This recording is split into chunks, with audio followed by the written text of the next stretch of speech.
My name is Tom. I'm 12 years old. I live in a small village near a big, dark forest. Our house is small, with a red roof and a garden full of daisies. My mom grows vegetables. My dad is a carpenter.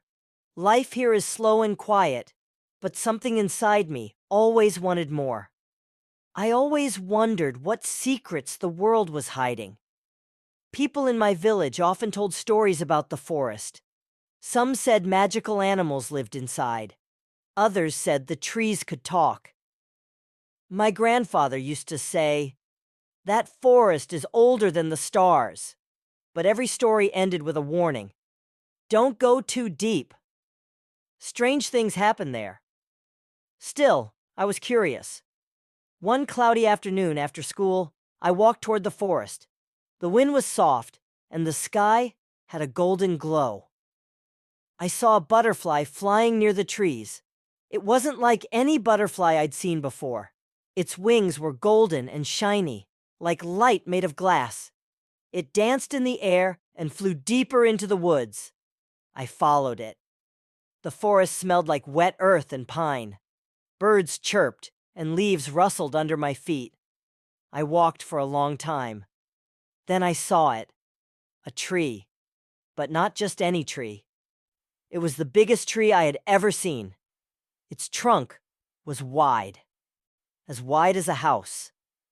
The bark was old, covered in moss and tiny glowing mushrooms. But what caught my eye was something impossible. A door. A real wooden door, right in the trunk. It had no handle, only a spiral carved into the center. Vines wrapped around it like they were protecting it. I stood still for a moment. My heart was beating like a drum.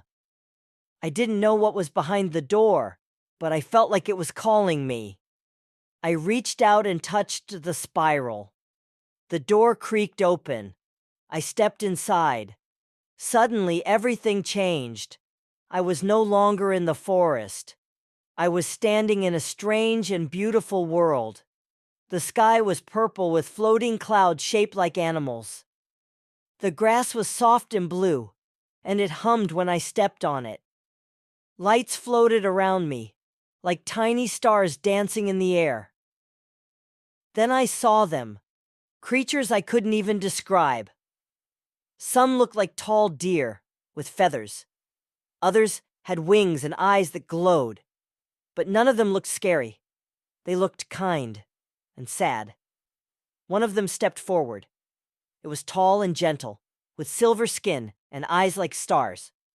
"Welcome, child," it said. I was too surprised to speak. "You are the first human to enter Elyndra in 100 years," it said. "Elyndra?" I finally asked. "Yes," it smiled. "A land of dreams and magic. You found us because your heart is still open. You still believe." I asked, "Why is everyone here so sad?" The creature's eyes dimmed. "Because our world is dying. A shadow has come. It is stealing our colors, our songs, our joy. Only a human heart can bring back the light. Only you." I didn't feel strong. I didn't feel brave. But I said, "I'll try." The creature handed me a glowing stone. "This will guide you," it said. So I began my journey. I walked through crystal forests where trees whispered poems. I crossed bridges made of light. I climbed hills that sang when the wind touched them. I met creatures who had forgotten how to smile. I gave them hope.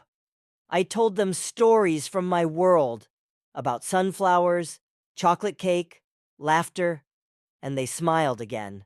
Finally, I reached the mountain of silence. It was high and cold. Wind howled like wolves. At the top, hidden in ice, was the crystal of hope. It was gray, almost dead. I knelt beside it. I closed my eyes and thought about love. I thought about my mom's warm hands, my dad's smile, my best friend's laugh, the butterfly I followed, and the feeling of wonder. Then I touched the crystal. Light burst from it like a sunrise. Colors flew into the sky. Music filled the air. The shadows ran away. Flowers opened. Rivers laughed again. Elyndra was alive. The creatures of Elyndra came and hugged me. Some cried. The tall silver creature said, "You reminded us how to dream."